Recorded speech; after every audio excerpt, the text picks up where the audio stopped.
کوئی وہاں سے گزر نہیں سکتا چاند کی مخصوص تاریخوں میں جب چاند کی 14ویں ہوتی ہے، اور اندھیری راتوں میں بھی گزرتے ہوئے اب لوگ ڈرتے ہیں کیونکہ ان کے دل میں وہ خوف بیٹھ گیا ہے۔ لیکن وہاں کے جو رہائشی ہیں ان کا یہ کہنا ہے کہ جب چاند کی آخری تاریخیں ہوتی ہیں جن میں چاند کی روشنی نہیں ہوتی، ان میں کوئی آواز نہیں آتی، نہ کبھی رونے کی نہ کبھی چلنے کی۔ لیکن جب چاند کی 14ویں کی تاریخیں ہوتی ہیں تو وہاں سے گزرنا بہت مشکل ہو جاتا ہے۔ خوف کے مارے وہاں سے لوگ گھروں سے باہر بھی نہیں نکلتے، اتنا ڈر لوگوں کے دلوں میں اس جگہ کو لے کر، اس گلی کو لے کر بیٹھا ہوا ہے۔ تو ہم آپ کے پاس آئے ہیں کہ ہمارے گاؤں کا وہ حصہ ہے، بہت سے لوگوں کے گھر ہیں وہاں پر، بہت سے لوگوں کا روزمرہ وہاں سے گزرنا نکلنا یہ سارا کچھ ہے۔ نوکروں سے جا کر پوچھتے ہیں، وہ کہتے ہیں کہ ہمیں کوئی آواز نہیں آتی، آپ لوگ جھوٹ بولتے ہیں۔ شاہ صاحب نے لوگوں سے یہ پوچھا کہ کیا یہ معاملات صرف باہر کی حد تک ہیں، درختوں تک یا اس سڑک تک ہی محدود ہیں، یا پھر وہاں کے گھروں میں یا اس حویلی میں بھی کوئی معاملات ہوتے ہیں؟ اس پر ان لوگوں کا یہ کہنا تھا کہ وہاں پر وہ بھی آدمی موجود تھا جس کا گھر حویلی کے ساتھ تھا۔ اس کا یہ کہنا ہے کہ رات کے وقت اس ٹائم ہم لوگ اپنے گھڑوں میں پانی بھر کے رکھتے ہیں کہ صبح تک وہ ٹھنڈا ہو جاتا ہے۔ صبح جب ہم لوگ جاگ کے دیکھتے ہیں تو پانی نہیں ہوتا، پانی غائب ہوتا ہے۔ اس کے علاوہ ہم لوگوں کی جو گھر کی کچی دیواریں ہیں ان کے اوپر بہت زیادہ جیسے لمبے ہاتھ ہوتے ہیں، ان ہاتھوں کے نشان لگے ہوتے ہیں۔ ہمیں نہیں پتا کہ وہ ہاتھوں کے نشان کس چیز کے ہیں، کبھی وہ بالکل ڈارک جیسے مٹی کے رنگ کے ہو جاتے ہیں، کبھی وہ کس رنگ کے ہوتے ہیں۔ 3-4 ہمیں اس دیوار کے اوپر وہ ہاتھ بھی دکھائی دیے ہیں۔ کچھ دن وہ رہتے ہیں، کچھ دن کے بعد وہ مٹ جاتے ہیں۔ شاہ صاحب نے کہا کہ ٹھیک ہے۔ شاہ صاحب نے پڑھائی کی تو شاہ صاحب کا یہ کہنا تھا وہاں پر کوئی جیسے کوئی بھٹکتی مخلوق ہے، جس طرح سے کوئی بھٹکتی بدروح ہے، اور یہ صرف اور صرف چاند کی ان تاریخوں میں ظاہر ہوتی ہے جس وقت چاند کی چاندنی ہو۔ اس حویلی میں کوئی ایسا عمل کیا گیا ہے یا پھر مسلسل وہاں پر وہ عمل کیا جا رہا ہے جس کی وجہ سے وہاں پر یہ مخلوق ظاہر ہو گئی ہے۔ اب وہ لوگ جو تھے ان کا یہ کہنا تھا کہ ہمیں کیسے پتہ چلے گا کہ حویلی میں وہ عملیات ہو رہے ہیں؟ شاہ صاحب نے یہ کہا کہ آپ لوگوں نے وہاں پر باقاعدہ دیکھنا ہے، کسی بہانے سے اس حویلی کے اندر جائیں۔ وہ جو ملازم ہے یا ان میں سے کوئی ایسا انسان ہے جو وہاں پر عملیات کر رہا ہے جس کی وجہ سے یہ چیز اس پورے علاقے میں اپنا آپ ظاہر کر رہی ہے، اور یہ بڑی سخت مخلوق ہے۔ یہ اسی طرح سے عورت کے روپ میں اپنا آپ ظاہر کرتی ہے، اور یہ تب تک بھٹکتی رہتی ہے کہ جس مقصد سے اس کو بلایا جائے وہ مقصد پورا نہ ہو۔ ان لوگوں نے کہا کہ ٹھیک ہے، ہم لوگ پھر کل کسی بہانے سے جا کر تو پتہ کرتے ہیں کہ وہاں پر معاملات کیا ہیں۔ 2 دن کے بعد وہ لوگ پھر آئے۔ ان کا یہ کہنا تھا کہ ہم لوگوں نے یہ بہانہ بنایا ہے کہ بچے کا بال چھت پر گرا ہے، ایک بچے کو بھی ساتھ لیا، اور جن کے گھر سے پانی غائب ہو جاتا ہے وہی یہ جو آدمی بیٹھا ہے اس کی مسز ہی بچے کو لے کر گئی۔ اس کا یہ کہنا تھا کہ میری بیوی اور میرا بیٹا جب ان کی حویلی میں داخل ہوئے تو انہوں نے کہا کہ ہمارے اوپر کوئی چیز گری ہے چھت پر، وہ اٹھانے آئے۔ ملازم تھے، انہوں نے کہا ٹھیک ہے اٹھا لو۔ وہ کہتے ہیں کہ جب ہم لوگ حویلی کے اندر داخل ہوئے تو وہاں پر بہت زیادہ گندی سمیل آ رہی تھی، جیسے گلا سڑا کوئی گوشت ہوتا ہے۔ سیڑھیوں کے ساتھ ایک کمرہ تھا، وہ کمرہ تھوڑا سا کھلا ہوا تھا، اس کمرے سے گندی سمیل آ رہی تھی، اور ایسا محسوس ہو رہا تھا کہ اس کمرے میں جیسے کوئی دیا جل رہا ہے، اس کی روشنی باہر ایسے آ رہی تھی جیسے کوئی دیا جل رہا ہے۔ یہ دوپہر کے ٹائم کی بات ہے۔ یہ لوگ اوپر گئے، ان لوگوں نے کہا کہ میں نے اپنی چھت سے پھینک دی ہے۔ یہ لوگ نیچے آ گئے، ان لوگوں نے جب دیکھا تو پوچھا کہ آپ کی خواتین کہاں پر ہے؟ اسی کمرے سے ایک عورت باہر نکلی، اس عورت نے اپنے سر کے اوپر کالا دوپٹہ باندھا ہوا تھا، اور اس کے ہاتھ میں جس طرح سے کوئی کتاب بھی تھی۔ تو وہ کہنے لگی کیا بات ہے؟ تو میں نے ان سے یہ پوچھا کہ آپ لوگ یہاں پر ملازم ہیں؟ تو انہوں نے کہا کہ ہاں ہم لوگ ملازم ہیں۔ پھر میں نے پوچھا کہ آپ لوگ مسلمان ہیں؟ تو اس کا آگے سے یہ کہنا تھا نہیں ہم لوگ مسلمان نہیں ہیں، ہم لوگ کرسچن ہیں، مسیح ہیں۔ اس نے کہا کہ ٹھیک ہے، اتنا کہہ کر وہ وہاں سے چلی گئی، گھر آ گئی۔ اب یہ ساری بات ہے، اب آپ بتائیں کہ ہم لوگ کیا کریں؟ شاہ صاحب نے کہا کہ اب وہ وہاں پر کوئی ایسے عملیات کر رہے ہیں، یا تو اس حویلی کے اوپر ہم قبضہ کرنا چاہتے ہیں، اس وجہ سے وہاں پر کوئی چلا کشی یا کوئی ایسا عمل کیا جا رہا ہے۔ جب تک وہاں کے مالکان نہیں آتے تم لوگ کچھ نہیں کر سکتے۔ پھر شاہ صاحب نے ایک اور بات کی کہ اب جب دوبارہ وہ مخلوقات ظاہر ہو تو آپ لوگ ان سے کہیں کہ جب سے آپ لوگ آئے یہاں پر یہ معاملات ہو رہے ہیں، اپنے مالکان کو بلائیں۔ وہ لوگ واپس چلے گئے. جس وقت چاند کی کچھ تاریخیں تھیں تو وہ لوگ واپس آئے جب وہاں پر دوبارہ سے وہ معاملات. تو ان کا یہ کہنا ہے کہ اب وہ اتنی زیادہ وہ چیزیں بڑھ چکی ہیں کہ اب ایسے لگتا ہے کہ گھروں کی چھتوں پر بھی کوئی بھاگ رہا ہے. مسلسل بھاگنے کی آوازیں بھی آئی ہیں. ہم لوگوں نے انہیں یہ کہا کہ گاؤں کے جو ذمہ دار ہیں وہ یہاں کے حویلی کے مالکان سے ملنا چاہتے ہیں, ان کو بلائیں. یہ ضروری ہے ہمارے گاؤں میں. یہ جب کوئی نیا آتا ہے بندہ تو اس کو باقاعدہ پنچایت میں بٹھا کر سب سے اس کو متعارف کروایا جاتا ہے. ان لوگوں نے کہا کہ ٹھیک ہے. وہ تو جانتے ہی نہیں تھے کہ ہم لوگ ان کے مالکان کو کیوں بلا رہے ہیں. ان کے مالک آئے ہیں, وہ جو تھے وہ مسلمان تھے. ان کو باقاعدہ پنچایت میں بٹھایا گیا اور ان کو ساری بات بتائی گئی ہے. میرے بیٹے نے ساری بات بتائی جو کچھ اس نے وہاں پر دیکھا. وہ لوگ بڑے پریشان ہوئے. انہوں نے کہا کہ ٹھیک ہے ہم لوگ دیکھتے ہیں کہ یہ کیا کر رہے ہیں.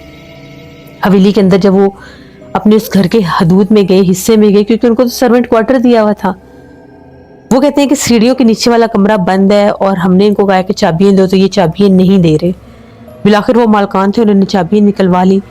جب اس کمرے کو کھولا گیا تو اندر باقاعدہ طور پر جس طرح سے کوئی عملیات کرتے ہیں وہ سارا نقشہ بنا ہوا ہے.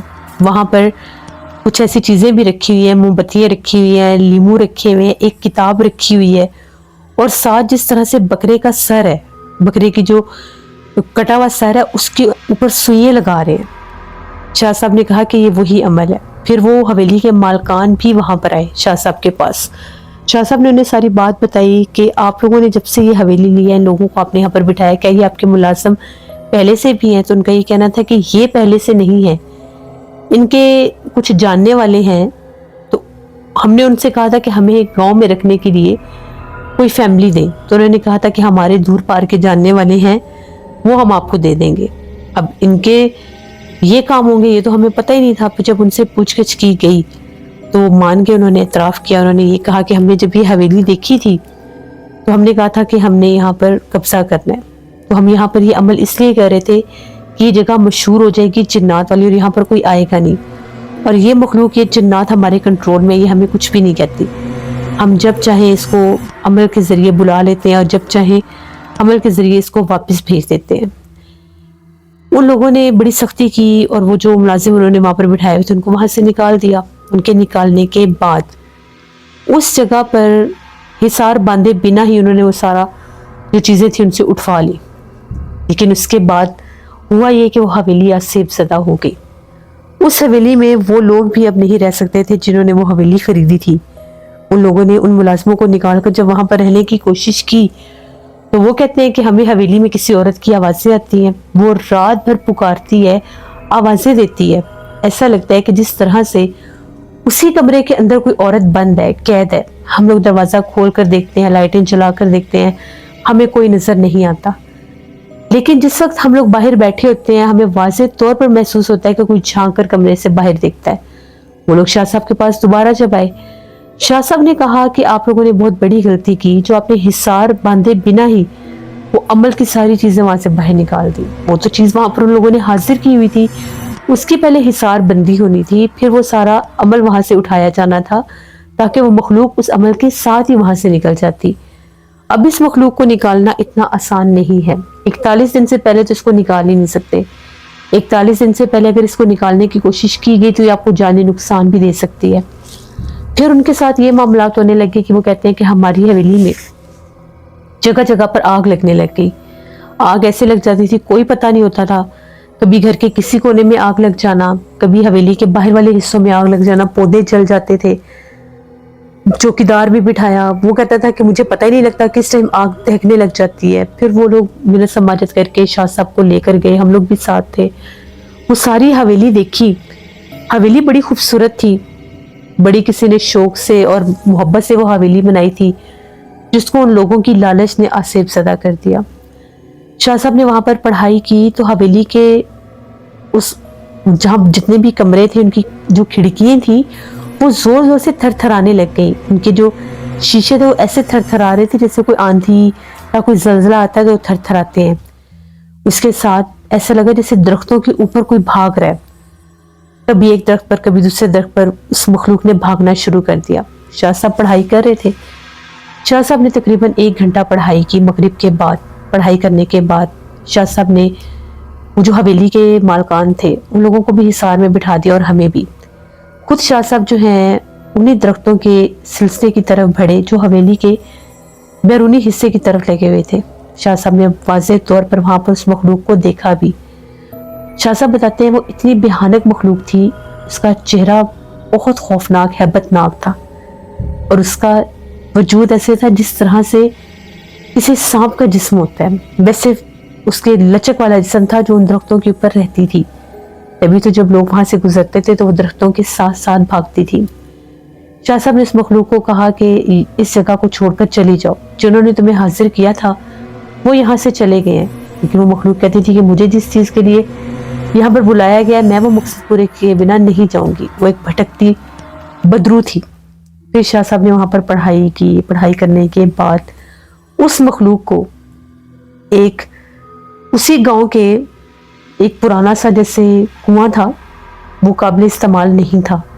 کہتے ہیں کہ وہ کنواں جو ہے بڑے زمانے سے ہی بند تھا, کڑوا پانی تھا. پھر اس کنویں کا پانی خود بخود سوکھ گیا. اس کنویں میں شاہ صاحب نے اس مخلوق کو, اس بدرو کو قید کیا. قید کرنے کے بعد اس کے اوپر باقاعدہ طور پر سیمنٹ کا چھت بنوایا گیا اور اس کے سیمنٹ کے چھت کے اوپر کیل لگائے گئے کہ یہ کبھی بھی یہاں سے باہر نہ نکل سکے.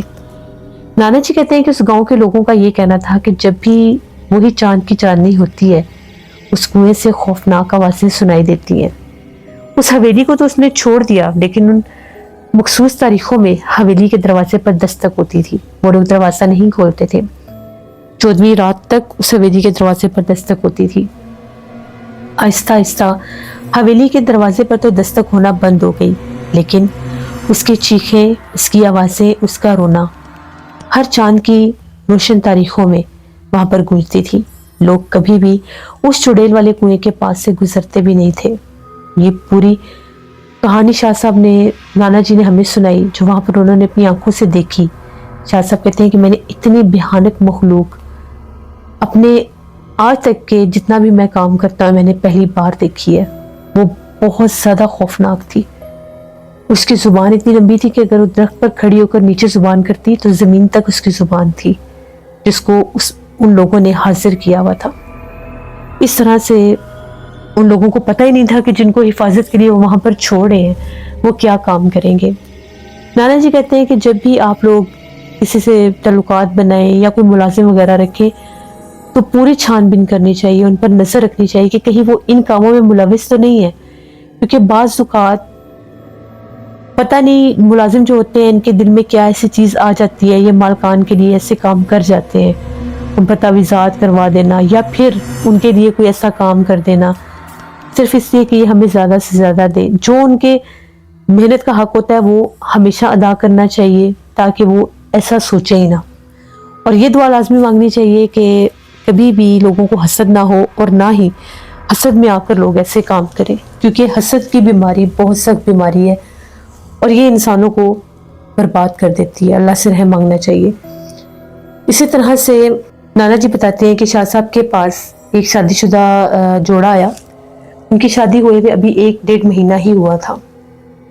وہ جو لڑکا تھا سرکاری ملازم تھا. اس کی جس جگہ پر پوسٹنگ ہوئی ہوئی تھی وہ اپنی بیوی کو لے کے وہاں پر اس شہر میں چلا گیا. گجرانوالہ سائٹ پر اس کی پوسٹنگ ہوئی ہوئی تھی. وہ کہتے ہیں کہ ہم لوگوں نے وہاں پر ایک گھر لیا کیونکہ بھی سرکاری کوارٹر ملا نہیں تھا, الاٹ نہیں ہوا تھا ان کو. وہ کہتے ہیں کہ جب ہم لوگ وہاں پر اس کرائے کے مکان میں رہتے تھے تو جو لڑکی تھی جس کی شادی ہوئی تھی دن بھر گھر میں اکیلی ہوتی تھی. وہ کہتی ہے کہ مجھے اس گھر میں کچھ لوگ نظر آتے ہیں, ایسے لگتا ہے جیسے میں اس گھر میں اکیلی نہیں ہوں. میں جیسے کھانا پکانا کر رہی ہوتی ہوں تو میرے پیچھے سے جیسے کوئی عورت گزر کر جاتی ہے اور وہ باقاعدہ اپنا آپ ظاہر کرتے ہیں, قدموں کی آہٹ آنا. تو میں پلٹ کر دیکھتی ہوں تو دروازے تک کوئی باہر نکل جاتا ہے. میں بھاگ کر پیچھے جاتی ہوں تو کوئی بھی نہیں ہوتا. جب میں کچن کی طرف آتی ہوں تو مجھے ایسا لگتا ہے کہ جیسے کچن میں سے کوئی باہر نکل رہا ہے. کبھی ایک بوڑھی عورت نظر آتی ہے, کبھی بچے نظر آتے ہیں, یہاں تک کہ میں نے ایک مرد کو بھی دیکھا. اس نے اپنے شوہر کو بتانا شروع کیا کہ یہاں پر یہ معاملات ہیں. اس کے شوہر نے سمجھا شاید یہ پرانا گھر ہے اس وجہ سے یہ ایسی باتیں کر رہی ہے. اس نے کہا کہ ہمیں جلدی سے سرونٹ کوارٹر مل جائے گا, تم پریشان نہ ہوا کرو, تم وہم بہت زیادہ کرتے ہو, تمہیں اکیلے رہنے کی عادت نہیں ہے. وہ لڑکی کہتی تھی میں وہم نہیں کرتی، میرا یقین کرو، مجھے یہاں پر ایسا لگتا ہے جیسے جنات نظر آتے ہیں۔ اس نے کہا کہ کہیں تمہارے اوپر اثرات تو نہیں ہے؟ اس لڑکی نے کہا نہیں، میرے اوپر کوئی اثرات نہیں ہے۔ پھر اس کے شوہر کو بھی وہ نظر آنے لگ گئے۔ جب وہ رات کو سویا ہوا ہوتا تھا تو وہ کہتا ہے مجھے واضح طور پر آتا جیسے کوئی آدمی کوئی مرد جگاتا ہے، مجھے آواز دیتا ہے، میں اٹھ کر دیکھتا ہوں تو کوئی بھی نہیں ہوتا، اور سیڑھیوں کی طرف ایک مرد جا رہا ہوتا ہے، چارپائی کے پاس کوئی نہیں ہوتا، لیکن دیکھنے پر وہ سیڑھیوں تک پہنچ بھی جاتا ہے، قد بھی لمبا ہوتا ہے۔ پھر وہ لوگ شاہ صاحب کے پاس آئے کہ ہمیں بتائیں یہ کیا مخلوقات ہیں، یہ کیا اس گھر کی کوئی چیزیں ہیں یا ہمارے اوپر کوئی چیزیں ہیں؟ شاہ صاحب نے جب پڑھائی کی تو شاہ صاحب نے کہا کہ یہ اس گھر کے جنات ہیں۔ اس گھر میں پورا ایک خاندان آباد ہے، وہ اس طرح سے نقصان دینے والے نہیں ہیں کہ آپ لوگوں کو جانی نقصان دے، لیکن وہ اپنا آپ ایسے ظاہر کریں کہ ہم لوگ بھی یہاں پر رہتے ہیں۔ اب جس طرح سے تم دن بھر گھر پر نہیں ہوتے، تمہاری بیوی گھر میں اکیلی ہوتی ہے، تو اس کا ان کے ساتھ یوں اکیلے رہنا بالکل بھی ٹھیک نہیں ہے۔ اگر یہ اکیلی ہوگی، عبادت کرے گی، نماز پڑھے گی، قرآن پاک پڑھے گی، وہ حاوی ہونے کی کوشش بھی کریں گے، کیونکہ ضروری نہیں ہے کہ اگر وہ تنگ نہیں کر رہے تو وہ مسلمان جنات ہی ہیں۔ تو یہ مسئلہ ہو سکتا ہے، اور بعض اوقات اگر یہ جنات حاوی ہونا شروع ہو جائیں تو یہ زندگی برباد کر دیتے ہیں۔ بہتر یہ ہے کہ اس گھر کو چھوڑ دو۔ اور وہ گھر کس جگہ پر ہے اور کیا وہ آباد جگہ ہے جہاں پر وہ گھر ہے؟ تو ان کا یہ کہنا تھا کہ نہیں، وہ جگہ اتنی آباد نہیں ہے، ان میں اس علاقے میں ایک تو درخت بہت زیادہ ہے، دوسرا وہاں پر گھر فاصلے فاصلے پر ہیں۔ اب ہم لوگوں کے گھر کے ساتھ 2 پلاٹ خالی ہیں، اس کے آگے ایک گلی ہے، اس گلی کے دوسری طرف گھر ہے، ہمارے گھر کے ساتھ کوئی مکان نہیں ہے، گھر کی دونوں سائڈوں پر خالی پلاٹ ہے، اس کی بیک سائڈ پر بھی ایک خالی پلاٹ ہے، اور دور سے مکان نظر آتے ہیں۔ وہاں پر کچرے بھی لوگوں نے پھینکے ہوئے ہوتے ہیں جیسے خالی پلاٹس میں، اور درخت بھی ہیں زیادہ۔ اکثر ہمیں رات کو آوازیں آتی تھیں درختوں سے، تو ہمیں یہ لگتا تھا کہ شاید آس پاس کے لوگ ہیں، ان کی آوازیں ہیں، لیکن جب میری بیوی نے یہاں پر لوگوں کو دیکھنا شروع کیا تو یہ بہت ڈر گئی۔ یہ کہتی ہے کہ کبھی کبھار دوپہر میں آوازیں آتی ہیں ان کے بولنے کی، جیسے میں ایک کمرے میں بیٹھی تو دوسرے کمرے سے کسی کے بولنے کی آواز آ جائے گی، یا ایسا لگے گا جیسے کچن میں کوئی برتن استعمال کر رہا ہے، جیسے واضح طور پر کسی نے گلاس اٹھایا ہے، واضح طور پر جیسے کوئی پلیٹ یوز کر رہا ہے۔ جب میں جا کر دیکھتی ہوں تو کوئی بھی نہیں ہوتا، لیکن برتن جو ہیں یہاں سے وہاں ضرور ہوئے ہوئے ہوتے ہیں۔ مغرب کے بعد وہ بہت زیادہ اپنا آپ ظاہر کرتے ہیں۔ مغرب میں جب میں شام کو کھانا بنا رہی ہوتی ہوں، پیچھے سے ان کا گزرنا، ان کے قدموں کی آہٹیں آنا، ایسے لگنا جیسے سیڑھیوں میں کوئی بچہ بھاگ کر اوپر جا رہا ہے، تو ان چیزوں نے مجھے بہت زیادہ ڈرایا ہوا ہے۔ پھر شاہ صاحب نے ان کو کہا کہ وہاں سے چلے جاؤ، اسی میں تم لوگوں کی بھلائی ہے، ورنہ وہ جنات تم لوگوں کو بہت سخت نقصان دیں گے۔ پھر وہ لوگ ڈر گئے، اس کے بعد وہ لوگ واپس گئے، ان لوگوں نے وہ گھر چھوڑ دیا، یا شاید اس لڑکے نے وہاں سے ٹرانسفر کروا لی۔ تو اس طرح سے بھی لوگوں کی زندگیوں میں معاملات ہو جاتے ہیں جو نانا جی نے ہمیں بتائے۔ یہ تھی نانا جی کی کہانی، وہ شکریہ ذوالفقار آپ کا، جس سے میں امید کرتی ہوں آپ لوگوں کو نانا جی کی کہانیاں پسند آئی ہوں گی۔ آپ لوگ بھی اپنا فیڈ بیک دیا کریں، جو لوگ چینل کو وزٹ کر رہے ہیں، ابھی تک سبسکرائب نہیں کیا تو چینل کو ضرور سبسکرائب کیا کریں۔ یہاں پر میں اسی طرح سے آپ لوگوں کے لیے نانا جی کی خوفناک کہانیاں لاتی رہتی ہوں۔ انشاءاللہ تعالیٰ پرسوں پھر ملاقات ہوگی نانا جی کی کسی نئی خوفناک کہانی میں۔ اپنا بہت سا خیال رکھا کریں، اپنی ڈھیروں دعاؤں میں مجھے، میری فیملی، میرے پورے پاکستان کو یاد رکھا کریں۔ گرمی بہت زیادہ شدید بڑھ گئی ہے، تو اس بڑھتی ہوئی گرمی میں آپ لوگ لازمی اپنے چھتوں کے اوپر برڈز کے لیے کھانے پانی کا انتظام کیا کریں، دانہ رکھا کریں، پانی بھر کے رکھا کریں، تاکہ جو بھی چھت کے اوپر آئیں پانی پینے کے لیے پرندے، تو وہ دانہ بھی لے کر جائیں اور آپ کو دعا دے کر جائیں، کیونکہ یہ معصوم پرندے ہوتے ہیں، اور جب یہ ہم انسانوں کے گھروں سے دانہ پانی لے کر جاتے ہیں تو ہمارے حق میں دعا بھی کر کے جاتے ہیں۔ تو یہ لازمی صدقہ جاریہ سمجھ کے رکھا کریں۔ گرمیوں میں یہ میسج ہمیشہ دیتی ہوں اور دیتی آؤں گی۔ انشاءاللہ پرسوں پھر ملاقات ہوگی۔ اپنا بہت سا خیال رکھیں، جہاں رہیں خوش رہیں۔ Thank you for listening my stories, stay tune, اللہ حافظ۔